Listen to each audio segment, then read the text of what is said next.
para el uso del estudio de casos como metodología activa en el diseño de actividades de aprendizaje, ¿no? Entonces, vamos a ver un poquito de metodologías activas y de todas las metodologías activas que vamos a acercarnos un poquito el día de hoy, vamos a desarrollar el estudio de casos, que es una de las metodologías activas que vamos a trabajar y les vamos a presentar el día de hoy.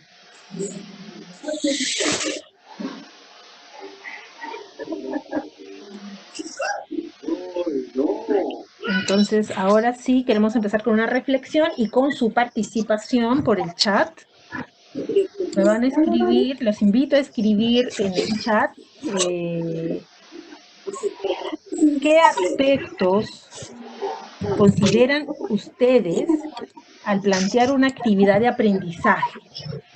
Cuando ustedes van a plantear una actividad de aprendizaje, ¿qué consideran? ¿En qué piensan para plantear esas actividades? ¿En qué se ponen a pensar? ¿En qué elementos o qué aspectos consideran para plantear una actividad de aprendizaje? Pensemos un minutito y escribamos en el chat las ideas que se les vengan a la mente.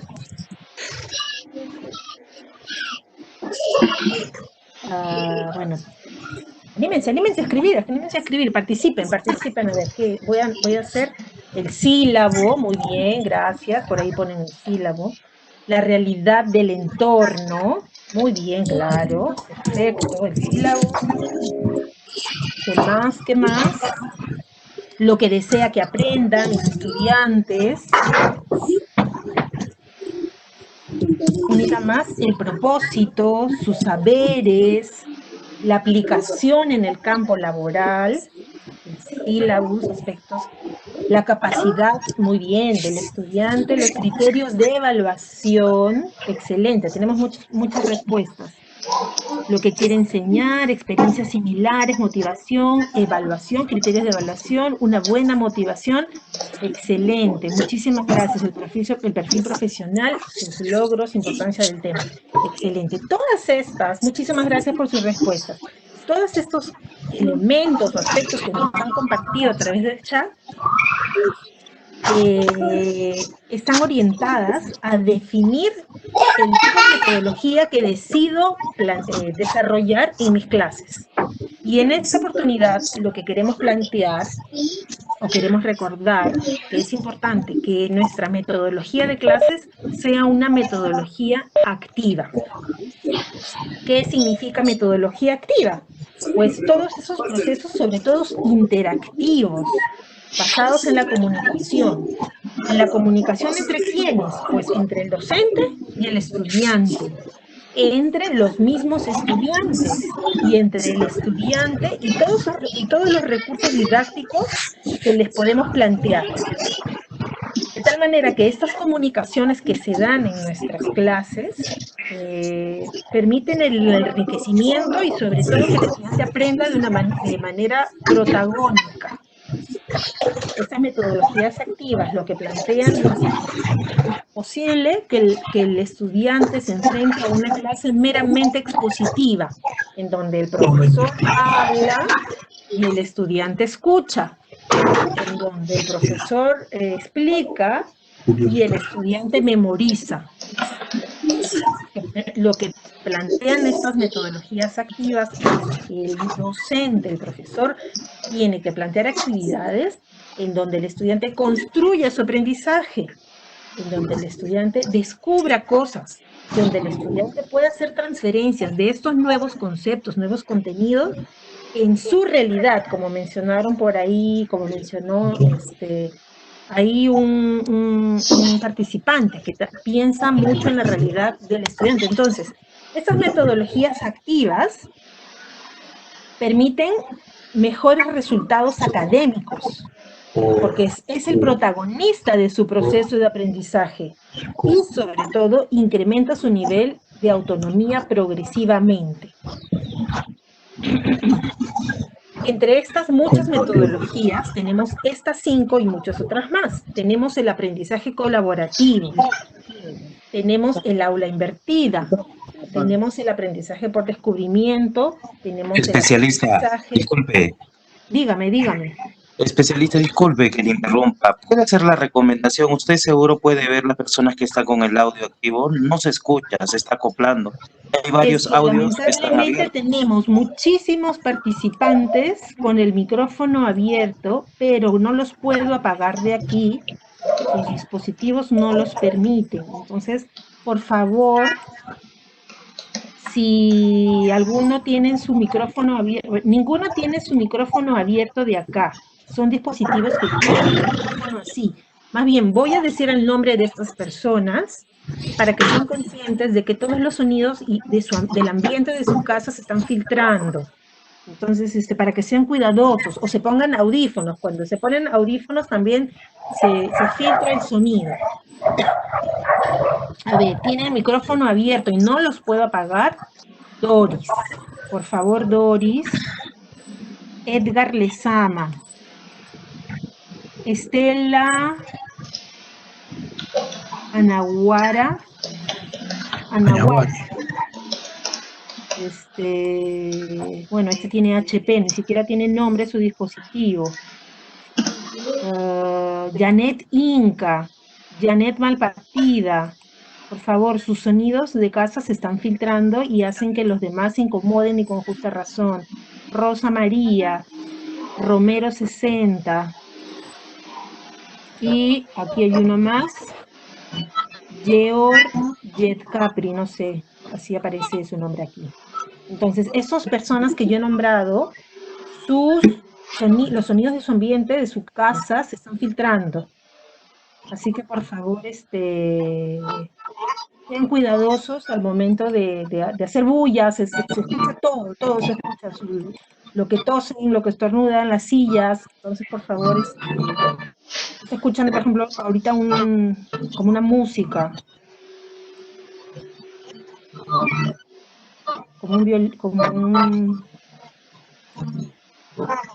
por favor, sus micrófonos.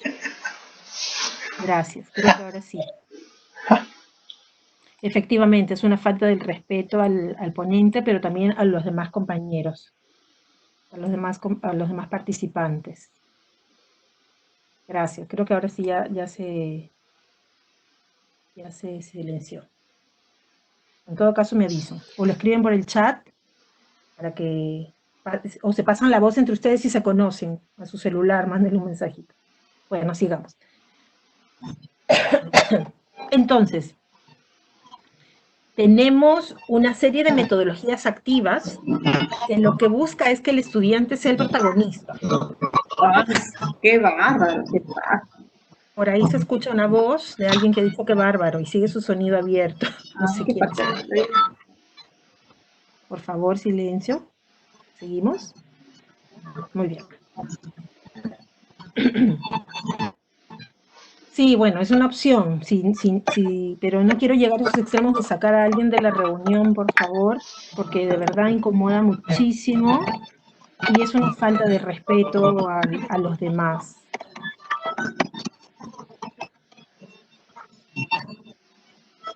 A ver. Perdón, Voy a decir... al profesor Soto que se está filtrando mucho de su audio, por favor, si puede apagar su micrófono. Una música. Sí proviene la música que estamos escuchando, ¿no? Señorita Milagros, debe sacarlos de la reunión, por favor. Anúlelos de la reunión. Esa gente que no está atenta a las actividades, por favor. Sí, voy a tener que empezar a sacar, pero no quisiera llegar a ese extremo. Somos adultos, también hay que pensar que... A ver, pero ya, si mantenemos, creo que ya. Escucho un perro por ahí.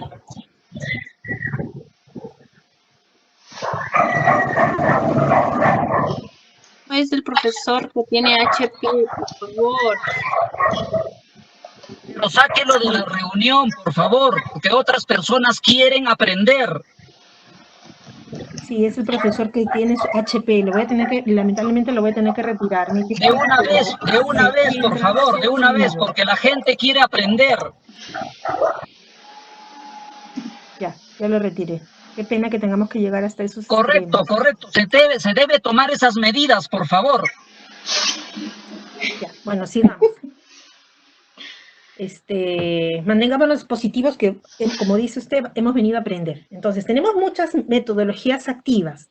¿En qué coinciden todas? En que es el docente el que propone actividades para que el estudiante sea el protagonista de su aprendizaje. El día de hoy nos vamos a centrar en el estudio de casos, que es este que está aquí en rojo, y les vamos a presentar 3 ejemplos. Pero primero, ¿qué cosa es el estudio de casos? El estudio de casos es el aprendizaje basado en casos, que permite al estudiante aplicar sus conocimientos a partir de hechos, casos simulados o de escenarios del mundo real, promoviendo habilidades cognitivas en función de las características del caso y las dificultades planteadas. Esta es una definición adaptada del profesor Marcelo Maina y Lourdes Guardia, que este año han dado muchísimas conferencias interesantes que las pueden buscar en internet. Entonces, ¿qué nos plantean ellos? Que los casos son historias creadas por el docente. Pueden ser completamente ficticias o inspiradas en casos reales, en situaciones reales. ¿Y por qué se plantea estas historias? Porque permiten transmitir un mensaje, pero estas historias no son para entretener, no son así que divertidas, sino son para aprender. Y un caso, por ejemplo, describe una situación o también una serie de eventos que se desprenden de un problema que te permiten analizar una situación. Uy, se volvió a salir el... Perdón, se salió el PowerPoint.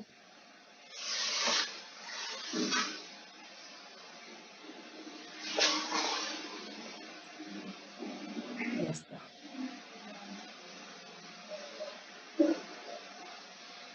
Entonces, cuando el estudiante se sumerge o se enfrenta a un caso, se motiva, identifica todos los elementos claves que lo organiza, lo analiza y busca la información. Son recursos que permiten la reflexión, que permiten proponer ideas y sobre todo se prepara para proponer una solución del caso. ¿Qué características debe tener este caso?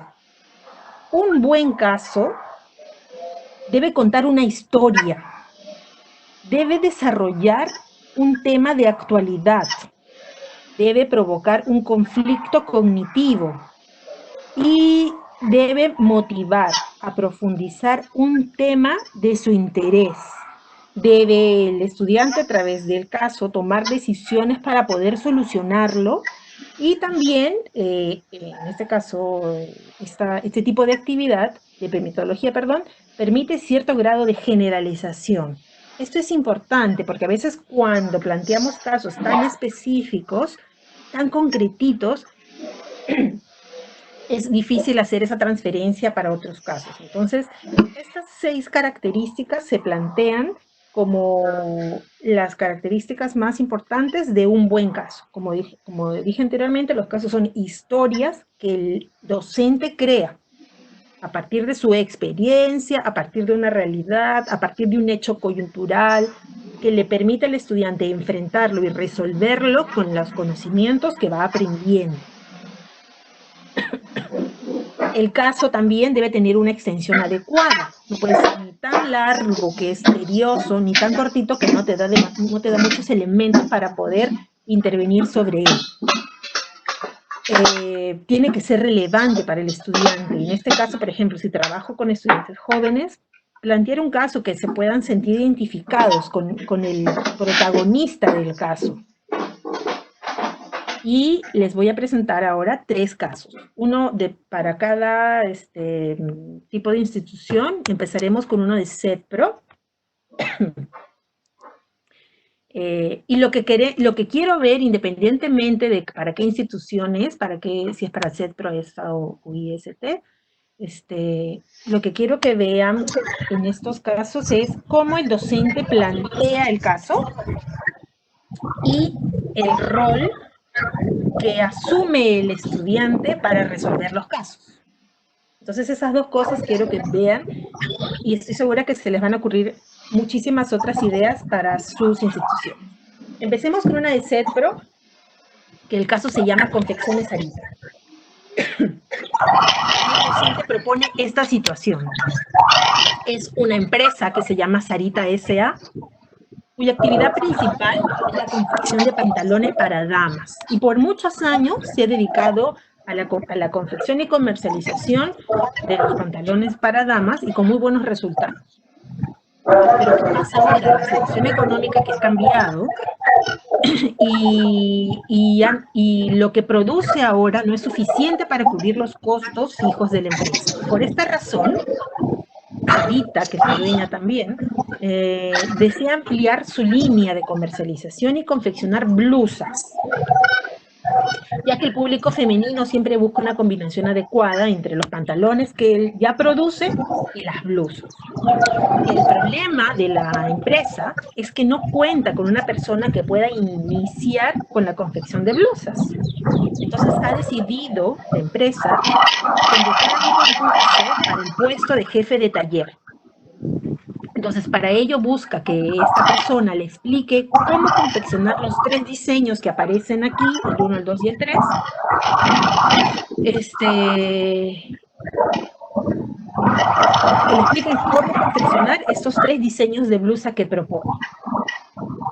La empresa considera y cree que se puede comenzar por el modelo número 2, que es el modelo amarillo, porque piensa que es la blusa más sencilla de confeccionar, pero necesita tener seguridad al respecto. Entonces, este es el caso que el docente ha creado para que el estudiante pueda empezar a desarrollar y aprender sobre este caso. Entonces, ¿qué tenemos ahora? ¿Qué plantea el docente para que haga el estudiante en base a este caso de la empresa Sarita, que tiene que elegir cuál es la blusa que supuestamente es más fácil de confeccionar? Entonces, el docente aquí ha planteado 2 actividades. Una colectiva, para que se desarrolle un trabajo colaborativo entre los estudiantes, y una segunda actividad individual. Entonces, tenemos que en la actividad grupal, los estudiantes tienen que observar los 3 modelos de blusas y luego tienen que buscar información sobre cómo confeccionar cada una de las blusas. Y luego, de manera grupal, presentar un documento con las especificaciones que debe considerar el patrón básico de cada blusa. Entonces tenemos así. Estas actividades, desde luego, tanto la colectiva como la individual, la colaborativa como la individual, busca movilizar ciertos procesos cognitivos en el estudiante. No es solamente que el docente le va y le dice qué cosa tiene que aprender, sino es que el estudiante se moviliza internamente para aprender.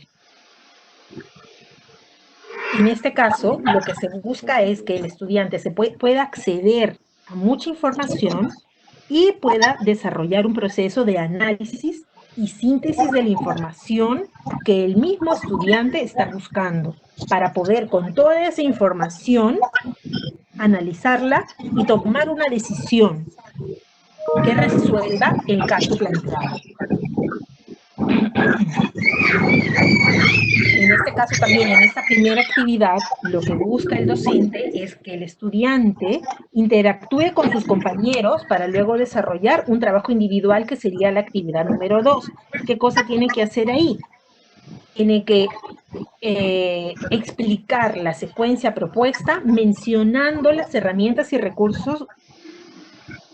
Tiene que utilizar, o sea, en este caso, lo que le pide es que de acuerdo a los modelos propuestos, los ordene según la complejidad, explique por qué y haga referencia a ciertos aspectos como el cuello, la manga, etc.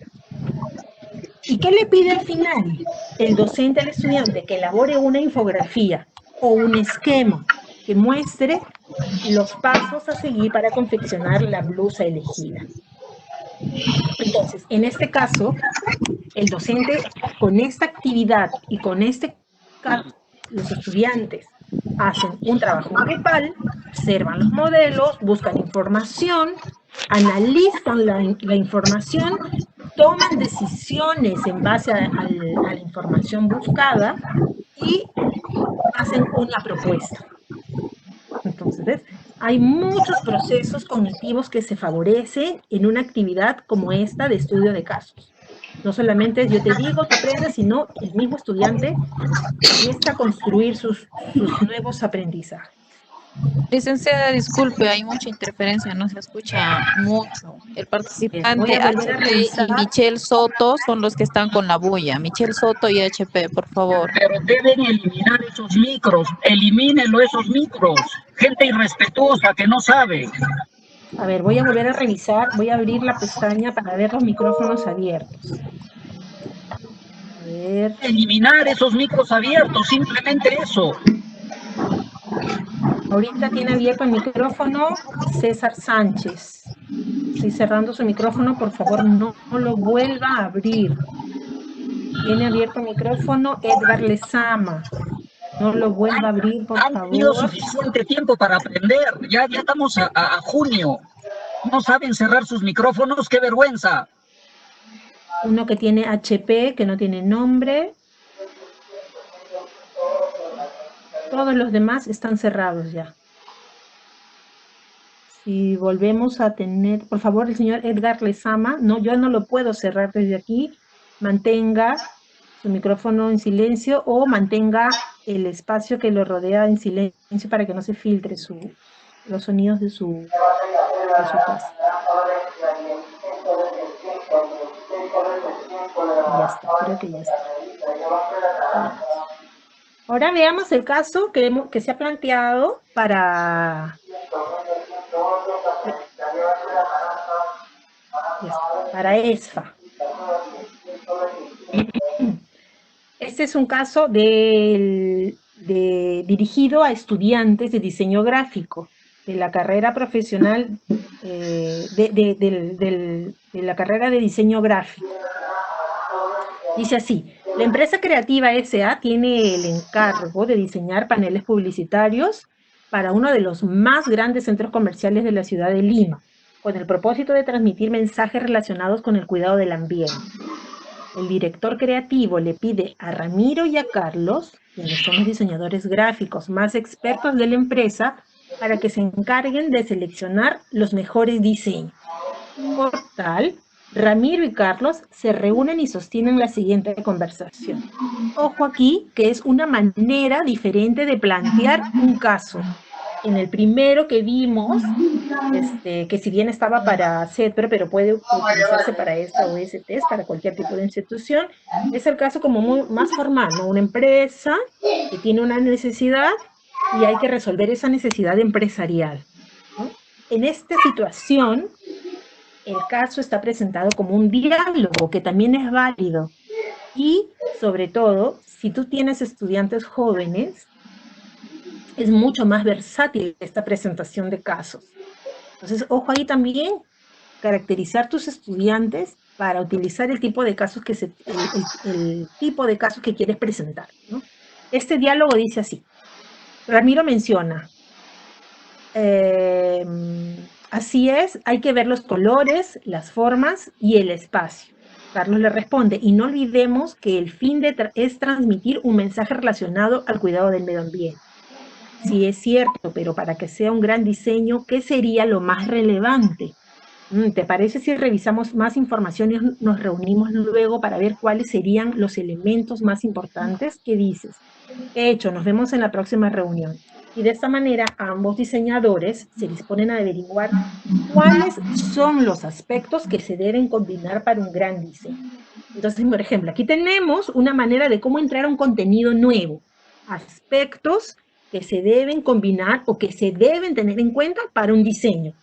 En vez de que el docente le diga, hoy día vamos a ver los aspectos para tener en cuenta en un diseño, bla, bla, bla, bla, bla, bla, bla. Entonces, en este caso, el docente ha generado y ha creado un caso para que el estudiante pueda acceder a ellos de otra manera. Entonces, planteado el caso, ¿qué busca aquí el docente? ¿Qué actividades les plantea después a partir de este caso? igual que en el anterior, primero les planteo un trabajo colaborativo y luego un trabajo individual. En este caso, los estudiantes en grupo tienen que revisar y analizar información en la web sobre las reglas de composición visual para un diseño gráfico. Y luego, toda esta información la van a utilizar para identificar los diferentes elementos de una composición gráfica en 4 diseños que el docente les ha dado, o que les va a dar. Y presentar un esquema que sintetice esta información que han revisado. Entonces, el docente les plantea esta actividad, busquen información, analicen si esta información se cumple en estos diseños y presenten la información a través de un esquema. Entonces hay un trabajo colaborativo entre los docentes. Y después les plantea una segunda actividad que ya es individual, que elaboren una composición gráfica en la cual explican por lo menos 4 elementos de composición. Y que puedan ser a través de diferentes herramientas tecnológicas dependiendo del manejo que tengan de cada uno. Pueden utilizar un Canva, un DaFont o un Project. Si no manejan, váyanse a lo más simple, un PowerPoint, un Word, o por último elaboran algo en papel, le toman una foto y lo comparten. El manejo, mucho manejo o el poco manejo de la tecnología no nos imposibilita de trabajar de una manera diferente. Eso es importante. Si yo tengo mucha banda ancha y tengo estudiantes que pueden acceder a mucha tecnología, jalo un poco más. Si no tengo, me voy a lo básico. Pero lo importante es que mis clases tienen que ser activas, tienen que favorecer el análisis, tienen que favorecer la síntesis, tienen que favorecer el aprendizaje significativo, con más o con menos tecnología. Y por último, tenemos el caso de IST.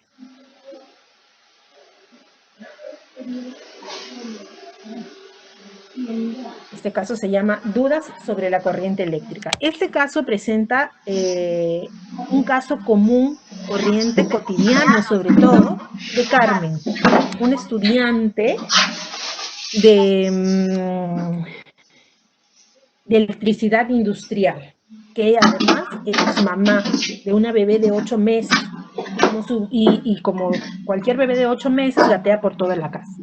Entonces ella se empieza a hacer unas preguntas en base a lo que ve, en base a su experiencia y en base a su curiosidad propia de su carrera, propia de sus estudios.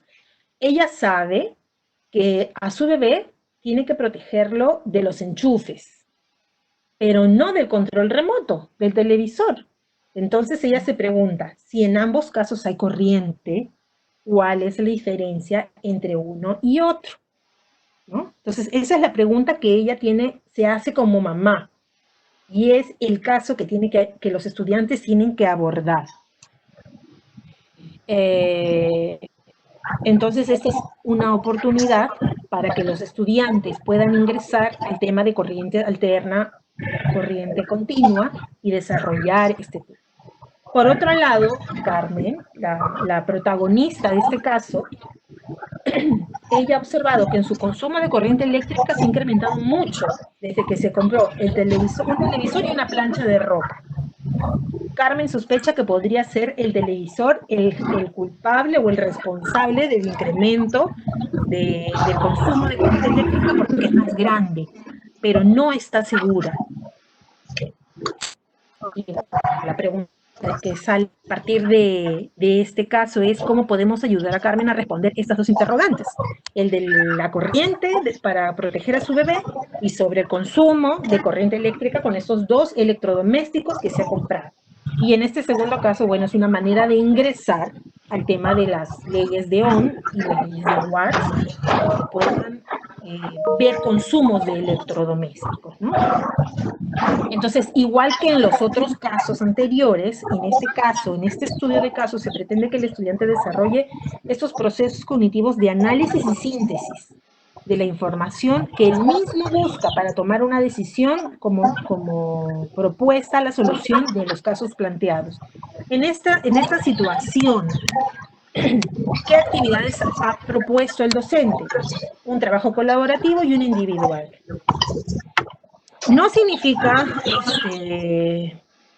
que siempre podemos entrar con un trabajo colaborativo y después un individual. Puede ser al revés también. Podemos empezar desarrollando un trabajo individual o uno colaborativo, o quedarnos solo en colaborativo o solo individual. Depende de la capacidad de tus estudiantes para coordinar a la distancia, depende de tu manejo como docente para poder monitorear un trabajo colaborativo, o tu manejo como docente para favorecer el trabajo colaborativo, y otros aspectos más que se pueden tener en cuenta. Entonces, ¿qué se plantea frente a este caso?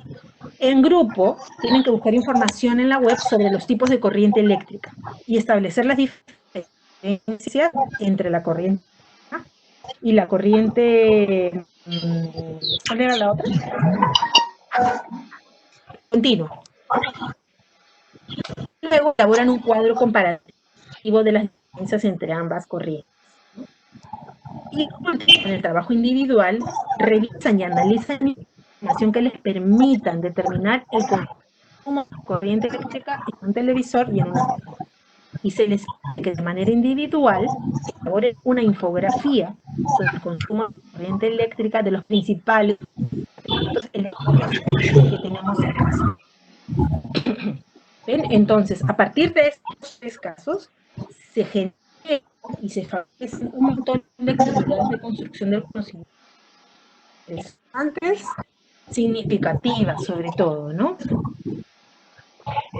En estos 3 casos se han presentado actividades, por un lado, de análisis y síntesis, donde el estudiante tiene información y a partir de esa información toma decisiones, y por otro lado, actividades de construcción colectiva del conocimiento. Eso quiere decir que con otros estudiantes me acerco a la información y aprendo. Y eso es súper rico porque me permite aprender de mis preguntas, pero también de las preguntas de mi amigo, de mi compañero de clase, porque cada proceso es distinto, pero si lo hacemos juntos, las preguntas, las intervenciones, las reflexiones se incrementan de acuerdo al número de miembros del grupo. Entonces, dentro de los tipos de actividades de aprendizaje en la formación no presencial, tenemos 5 tipos. Esta es una tipología propuesta por Ornellas. En realidad hay muchas otras tipologías, pero hemos querido compartir con ustedes esta de aquí, que plantea que las actividades de la formación no presencial, las actividades en línea, pueden ser clasificadas en 5. Hemos visto las de análisis y síntesis, que son estas de color morado que están aquí, en el caso nuestro, en donde el estudiante, a partir de la información a la cual se ha acercado, elabora mapas conceptuales, esquemas, resúmenes, infografías y otros documentos en donde pueden organizar toda la información que ha analizado y la sintetiza. Y hemos visto también en los casos que les he presentado, estas actividades que están de color azul, que son de construcción colaborativa del conocimiento, en donde en grupo crean algo, generan algo, analizan algo. Otras actividades que se pueden plantear dentro de este tipo están la elaboración colaborativa de un guión de un proyecto audiovisual, resolución en grupos de un caso y elaboración de un documento para presentar resultados. Hay muchas actividades que se pueden favorecer dentro de este tipo, que permiten construir el conocimiento de manera colaborativa. ¿Qué otras más hay? Hay estas que son de investigación o resolución de problemas, en donde se plantea una situación significativa sobre un tipo de tarea real, auténtica, se busca la resolución, se busca poder resolver. Como este tipo de actividades podemos encontrar los juegos de roles, los simuladores, etc. Luego tenemos la de interacción y comunicación, que son estas de color celeste,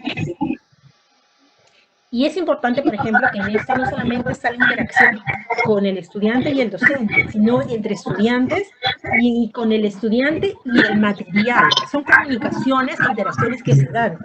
Entonces, o con otros representantes o protagonistas de la vida real fuera del centro, fuera del estudio.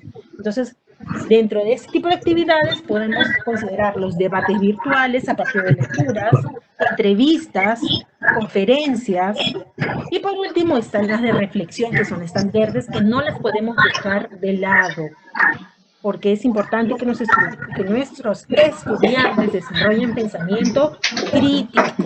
Por lo tanto, actividades que lleven a la reflexión son muy importantes, porque les dan una postura, les dan la capacidad de analizar de manera crítica una situación.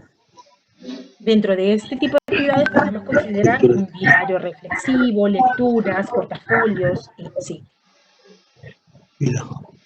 Entonces, hemos visto cómo estas actividades de aprendizaje en la formación no presencial favorecen la construcción del conocimiento de los estudiantes y no solamente nos quedamos en una mera transmisión del docente al estudiante.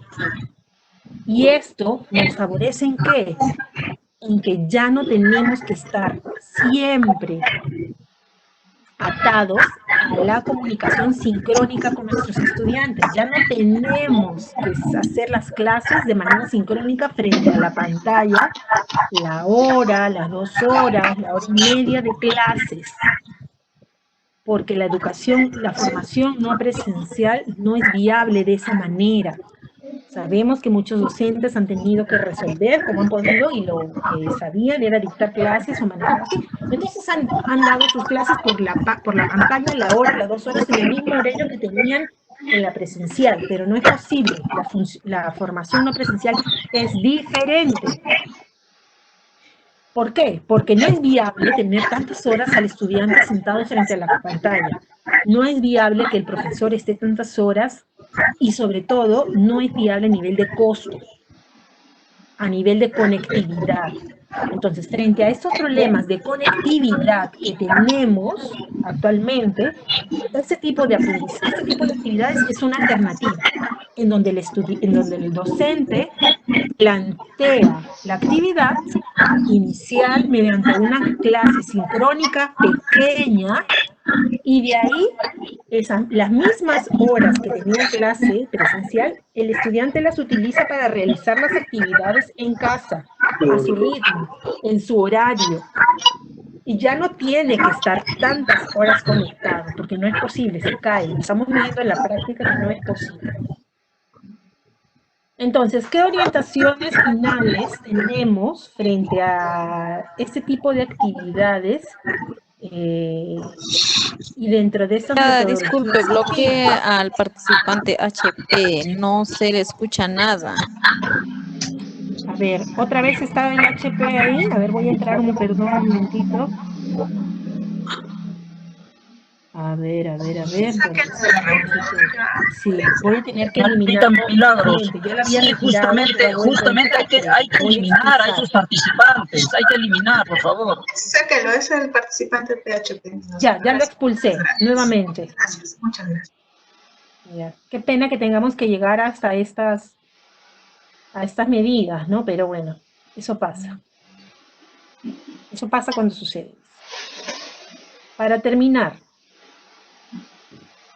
orientaciones finales para el desarrollo y el uso de estas metodologías activas y el desarrollo de estas actividades que promueven la participación de los estudiantes para la construcción de su aprendizaje.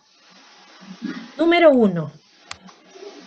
Hay que identificar el tipo de actividad de aprendizaje adecuado para contribuir al logro de la capacidad. Muchos de ustedes pusieron al inicio, ¿en qué piensan cuando planifican? Pues es eso, en el logro de la capacidad, en el tipo de aprendizaje, en el tipo de actividad que le conviene, que engarza mejor.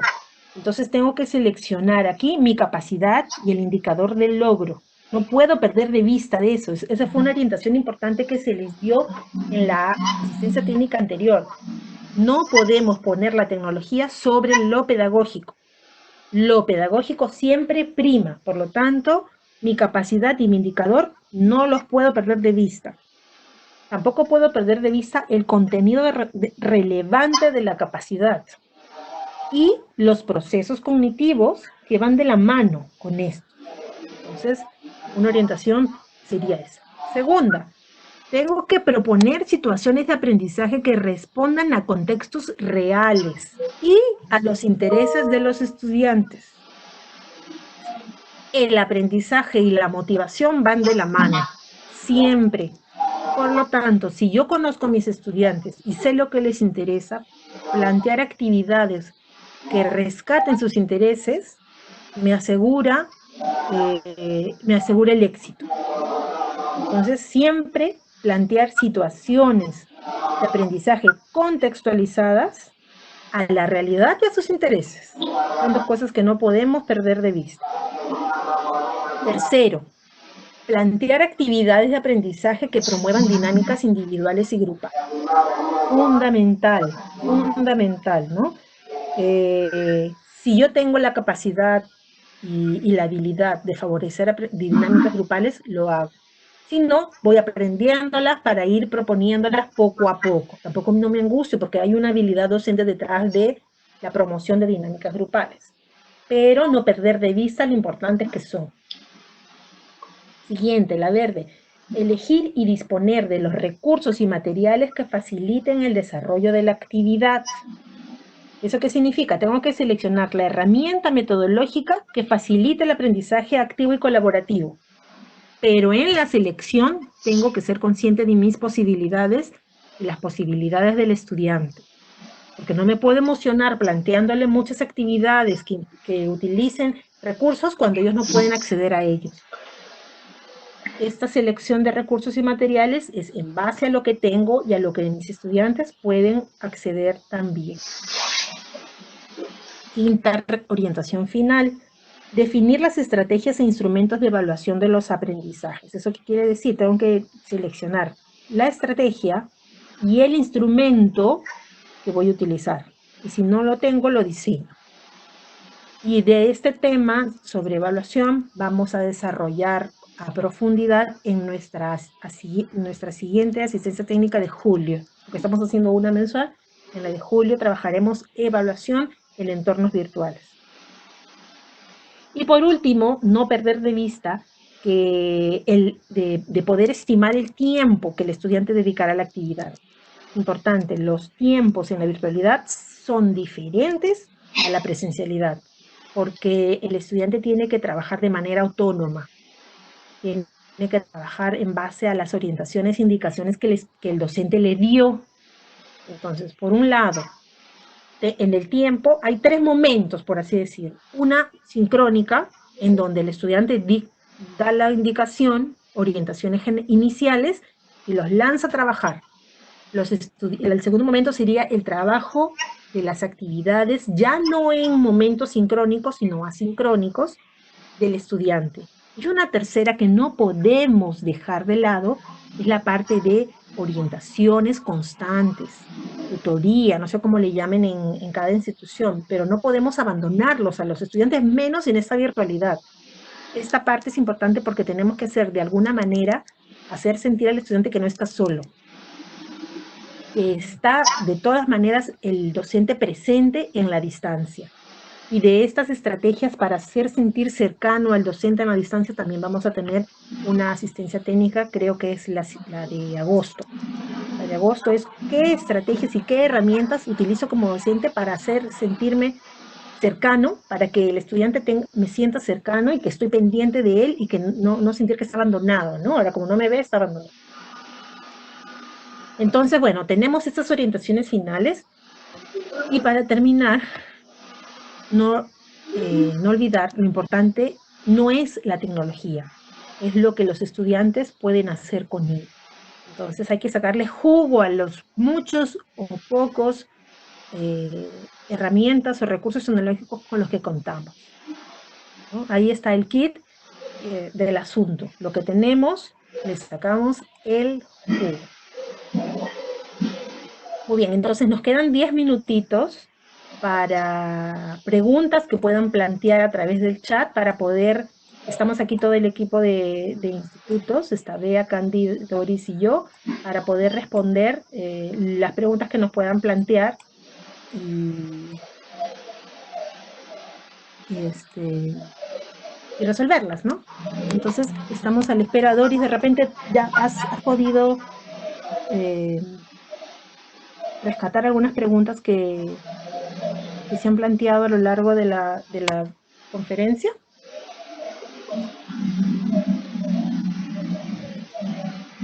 Licenciada, yo tengo 3 preguntas. Dígame. Buenos días, soy del Instituto Tecnológico Público de Abancay, jefe de unidad académica. Mi nombre es Rómulo Pedraza Ruiz. Muy interesante el tema, además necesario en estas circunstancias en las cuales nosotros también como instituto vamos ideando ciertas maneras de hacer que nuestra formación sea pertinente y de acuerdo a la realidad y el contexto actual. Hemos visto en varios casos, al menos en el instituto puedo hablar, que ha habido un exceso a veces en los docentes, enviar materiales muy abultados, muy grandes, videos muy largos, lo cual no es coherente con la capacidad de conectividad de los chicos. Ellos recargan sus celulares para una semana con 5 soles. Yo no sé cómo los logran, porque ahora no pueden ni trabajar inclusive. Yo no sé cómo logran cubrir ese costo, ¿no? Y si es el mes, serían pues 20 soles. Bueno, entonces a veces se manda un video muy largo o materiales muy extensos que no tienen ni impresoras y tienen que leer de la pantalla del celular. Y eso yo más bien sugeriría, por ejemplo, que se haga que se redacten ciertos criterios de manera conjunta, de repente con todos los institutos y con los especialistas del ministerio, estos criterios, y deben estar escritos y también deben estar en dispositivos, yo pienso, para la educación a distancia, en los cuales se indique, si yo tengo alumnos que en su mayoría, el 80%, 70% están leyendo del celular, ellos van a terminar ciegos. Entonces los criterios creo que debemos redactarlos, deben estar en dispositivos legales y todo esto, ¿no? Bueno, la pregunta es, podemos hablar todo el día del tema, pero la primera pregunta, ¿no?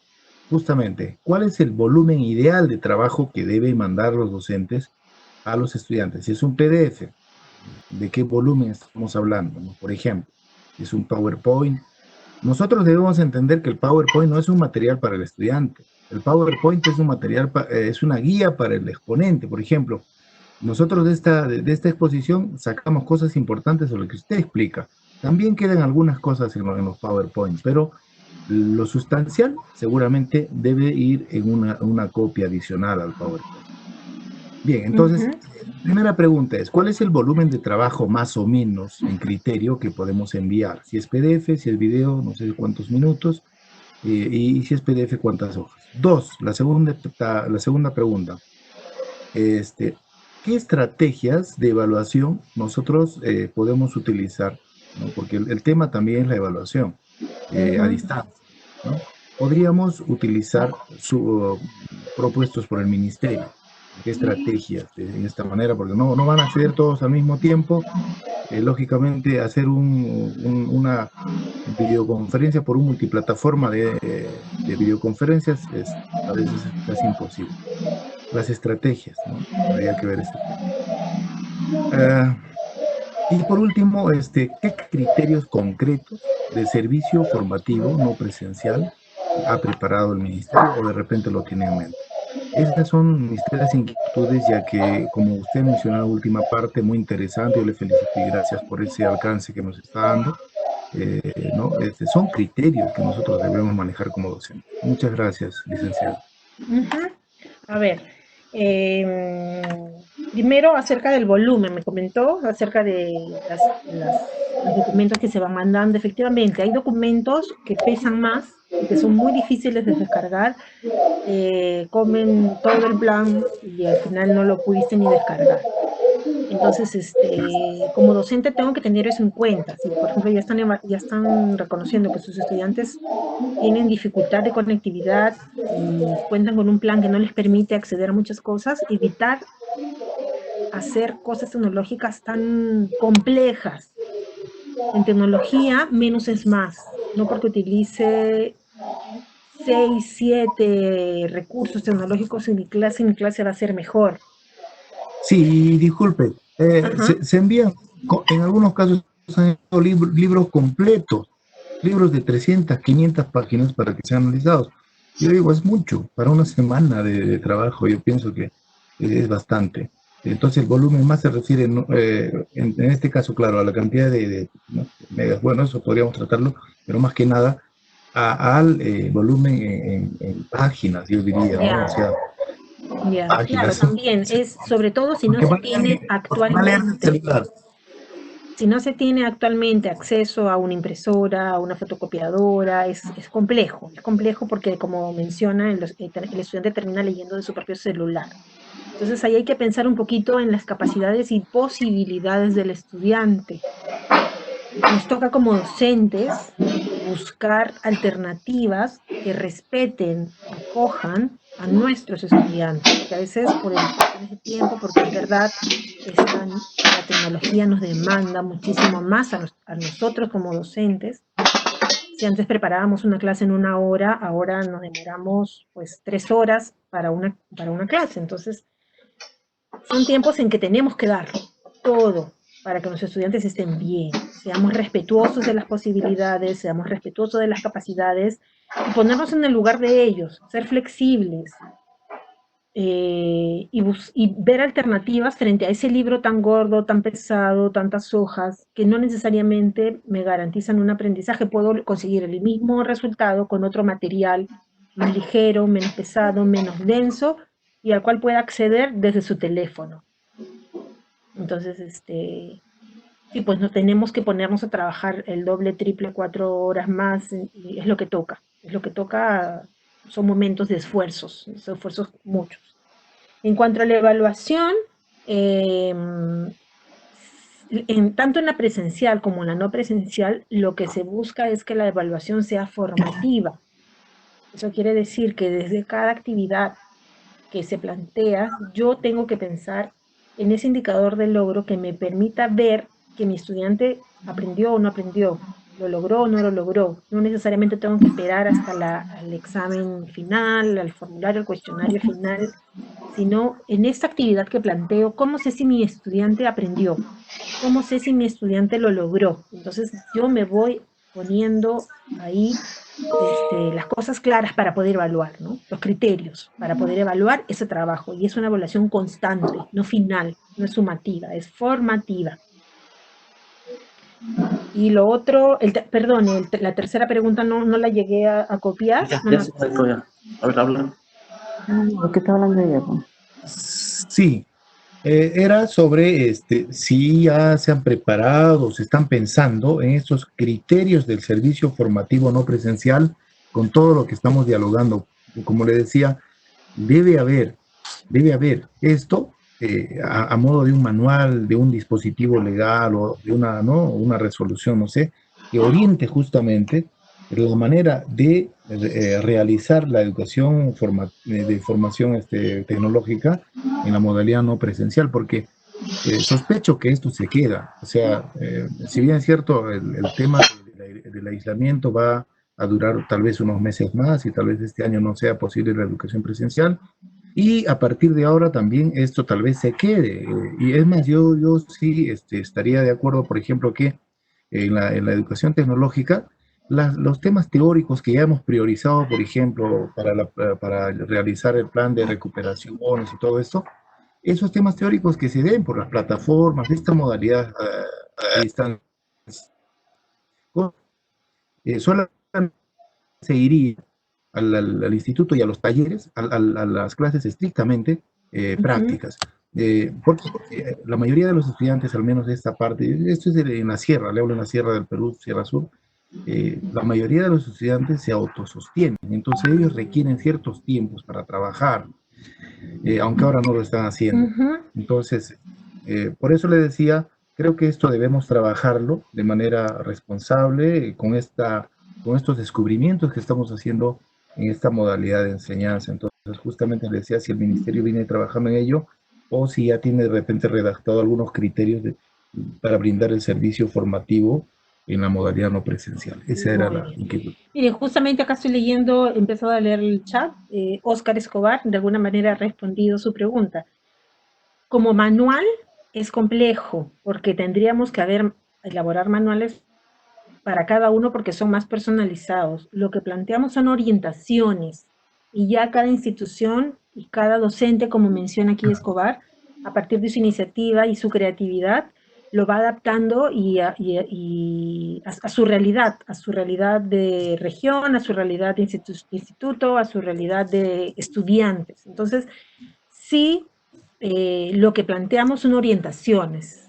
Hemos tratado de ser lo más generales para que puedan caer en todas las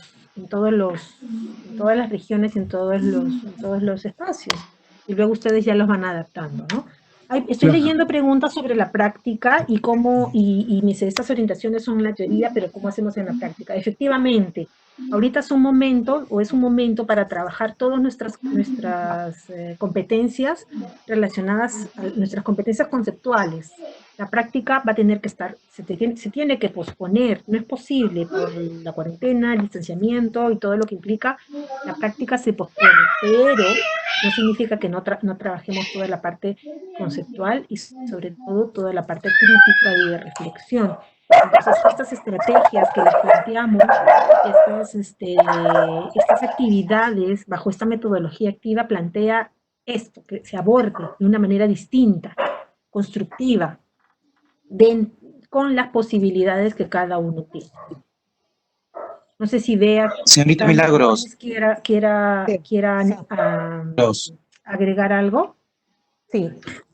No, ya, claro, esas orientaciones que nos ha dado la general, sí, es un buen punto de partida que también ya hemos estado nosotros esbozando.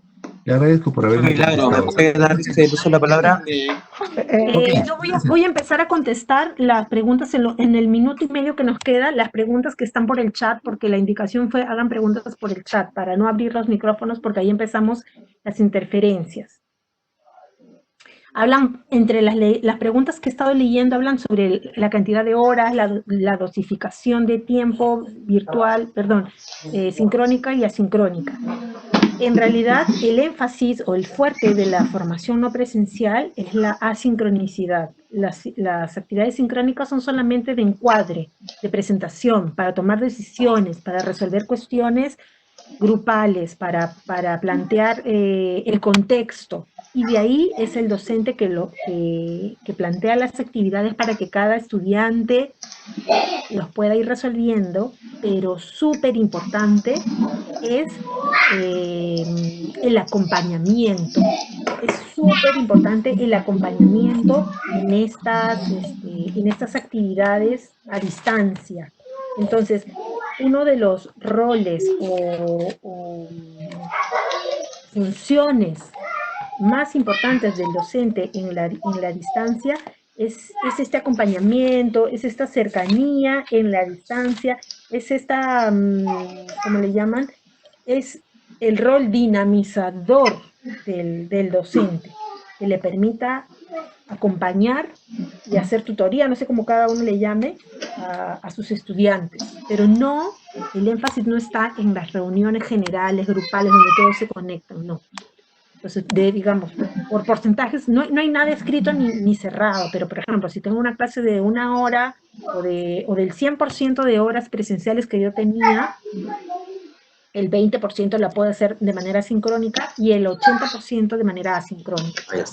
Lo cual no significa que es toma el trabajo y tú mira cómo lo haces. No. Tampoco no es abandonar al estudiante y que ahora él lo haga todo solo. Es que estas actividades sean lo suficientemente claras para que así yo no esté al lado o delante de la pantalla, el estudiante pueda resolver y pueda asumir. Sí, dos cosas que quiero aumentar. Saludos a los profesores, a todos. He visto muchos conocidos en este grupo. Soy Beatriz Alcalá y quiero decirles dos cosas. Con respecto a algunas preguntas que están en el chat, ¿no? Sobre la conectividad para los estudiantes y docentes. Sí, El Decreto Supremo 006, aprobado, publicado el 21 de mayo de este año, aprueba los criterios de focalización para las personas beneficiarias, que espero que sea pronto, ¿no? Para garantizar la continuidad del servicio educativo, ¿no? Y es con conectividad, tanto para docentes como para estudiantes. Ustedes pueden revisar esa norma, el Decreto Supremo 006, están las regiones, las instituciones, etcétera, y ahí pueden responder a esa pregunta que plantean en el chat. Otra de las cosas también que les quiero decir es que hoy, el día de mañana, ustedes van a recibir estas diapositivas. Cuando hemos hecho la convocatoria, hemos pedido que asista el director, el jefe de la unidad académica, el coordinador y un docente, con la finalidad de que ustedes que van a recibir los materiales puedan socializar primero, no solamente el material con los docentes que no están ahora en este grupo ni en esta reunión, sino también el material y además igualmente una asistencia técnica donde ustedes compartan estas metodologías con los docentes. Muchas veces he escuchado así cuando el profesor ha dicho sobre el material que han distribuido de manera excesiva. No, bueno, es lo mismo que hemos trabajado, ¿no? Nosotros hemos hecho ya, a partir de la actividad anterior, un diseño de nuestras actividades de aprendizaje y en función a ese diseño debemos de trabajar. Y yo no sé si en ese diseño está contemplada esa cantidad de lecturas y esa cantidad de cosas que tienen que hacer los estudiantes. Es la forma como trabajamos, ¿no? Y eso debe reflejarse en esas actividades de aprendizaje. Y bueno, animarlos a continuar, a probar otras metodologías como este estudio de caso, que es muy interesante. Hay que probarlas si nunca las han usado, hay que rescatar de todo esto que constituye un aprendizaje para todos. Prueben a cambiar sus actividades por otras más activas, donde traten algunos casos. Muchas de las cosas que están pasando actualmente son casos dignos de estudio, ¿no? En la producción, en las empresas, en la sociedad, o sea, en la salud, hay muchísimos casos de nuestro propio contexto desde el cual podemos partir las reflexiones. Bueno, yo dejo a Milagros, no sé si Doris quiera participar. Doris parece que tiene problemas con el audio. Sí, tiene problemas en el micrófono, dice. Yo creo que con esto, ¿Me terminar, les comento que para la siguiente asistencia técnica de julio queremos invitar a los docentes a que puedan compartir las cosas que van incorporando, las orientaciones que vamos compartiendo con ustedes también, para que evidencien cómo sí se puede, en lo que tenemos, sí se puede. Entonces, estén atentos a que dentro de unas semanas vamos a invitar a que sus docentes compartan con nosotros sus planes de clase y que nos cuenten de repente qué han hecho, cómo lo han hecho. Entonces, de todos los docentes que se presenten, vamos a elegir por ahí 1 o 2 para que en 5 o 10 minutos puedan contarnos y puedan mostrar sus evidencias, porque ese compartir es importante. Hay interferencia. Cuando nos enfrentamos a algo nuevo, algo no tan fácil, compartir nuestras experiencias, compartir nuestras ideas, nos da más luces.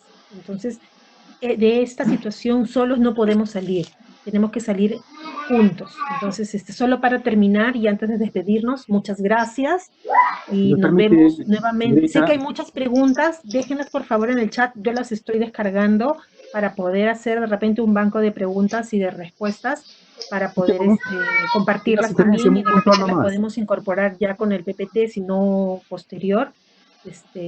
Muchísimas gracias a todos por su paciencia, por tanta bulla que ha habido ahorita que estoy